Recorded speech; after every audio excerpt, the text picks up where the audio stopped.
trouble for my opponent. I'm driven and I'm a champion. You just gotta believe in yourself.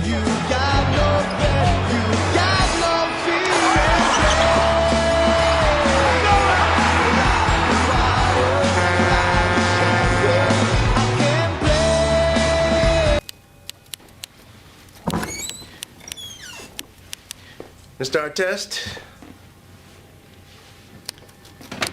Nothing. You get away with it, pal, and the Lakers fans love it.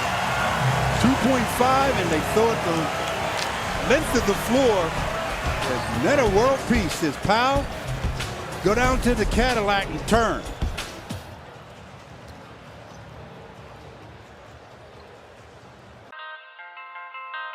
Hey, what's up? This is Metta World Peace as ever. Because I'm an athlete and it's very durable.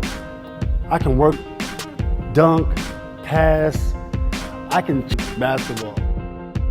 I definitely.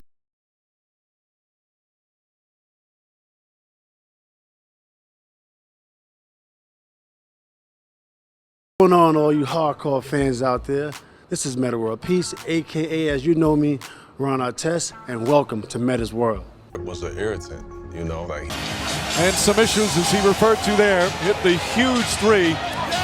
He is not the perfect player, he's not the perfect person, but anybody who knows. On Artest's arrest, redemption, and rebirth as Metta World Peace. Ron Artest was one of the most unpredictable players the NBA had ever seen. One night, he was locking down the league's best scorers. The next, he was throwing punches in the stands.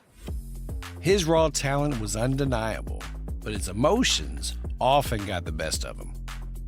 Then came the malice at the palace, the moment that nearly destroyed his career. But instead of letting it define him, he fought to rebuild his name, his reputation, and himself. His journey from chaos to peace is unlike any other. But how did one of the league's best scorers become an advocate for mental health? And why did he change his name to Metta World Peace? Well, we will be breaking all of it down. The enigma of Ron Artest. You see, Ron Artest was never just another player in the NBA. He was a force, ferocious on defense, relentless on offense, and unpredictable at any given moment. Born in Queensbridge, New York, he carried that gritty, street ball toughness into the league when he was drafted 16th overall by the Chicago Bulls in 1999. At 6 foot 7 inches and 260 pounds, he was built like a lion. It ignited. The stand. I see it coming. Some people have control. Artest is in the stand. I never questioned Ron's ability. Every single day I questioned where he was mentally. He had demons he couldn't handle. I figured out that I need help. From what we dismiss as Scoring a rock, and then when I get to the Lakers, my productivity goes down drastically. So I had a lot of ups and downs, and this game summed up my whole season. He's strong, but at this point, he's still young too. I just try. What are the keys to being a good defensive player? Because you also played mellow very well. What was the range that you were the best defensive player in the league? The year before I got suspended, I finished amongst the best defensive player of the year voting. Comes off the screen and still hits the. Why is it that you want to release this now? Why tell your story right now? And I think it's a great story, you know, but I think sometimes stepping away from the game and having that opportunity. But tell me why, and tell everybody why you want to tell the story now. Yeah, I was afraid to tell a story. I didn't want to tell a story. I have an autobiography that Phil wrote the forward to. I didn't want to do that. Because I want to remove myself from my career because it's so, you know, getting it done, playing basketball. I remember always wanting, everybody was playing team ball. It was a hell of an experience. That group it was a special group. But unfortunately, we had some major injuries that really hurt us with Dikembe breaking his knee, T-Mac out, didn't even play in the playoffs, and then Yao breaking his foot. So we had a shot. And then, my next year, I had a couple options that I wanted to take, but teams didn't want Ron Artest, so I had to go. Especially when you're an opponent, there's no friends out there, no helping nobody up off the floor, and now I get a chance to play with them. It's going to be a good feeling. How do you expect that relationship to develop with him as a teammate now?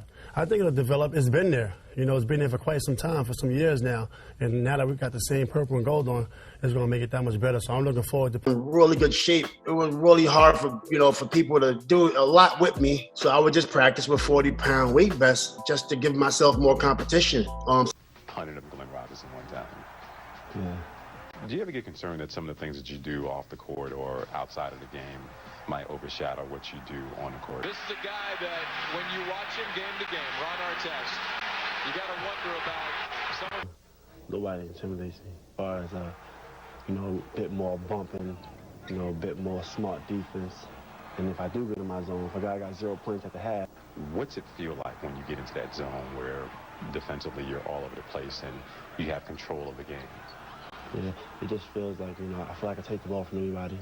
I feel like I'm guarding everybody because no matter who has the ball, I feel like I got a chance to go run over there and get it and start intercepting passes, blocking shots. And the best thing really is just forcing bad shots. Leg lock maybe on the floor. And Butler hammered out of bounds by Artest. That should be. And it is a flagrant foul. That should be a flagrant foul. Exactly right. Now having words with Heat assistant coach Keith Askins. Wrong guy to pick with is Artest. I mean, he came over there. We just saw eye to eye. It was more like a mutual respect. 25 in the playoffs, or 22 in the playoffs against the Lakers.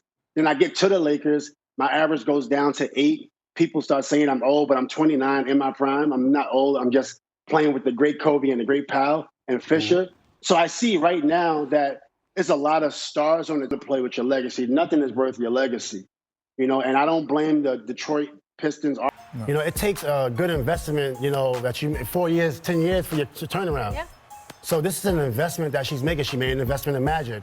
She paid him to do a job. That didn't work out. She made an investment in Rob Pelinka. Like, give that investor. One of the most fearless killers. So a killer is not really looking at anyone as a challenge. I never look at anyone as a challenge. Now, the numbers would say different, and that's okay, but internally, I never looked at anyone as a challenge. It's just a mindset you gotta have. You gotta feel like you're the best. Even though it might not be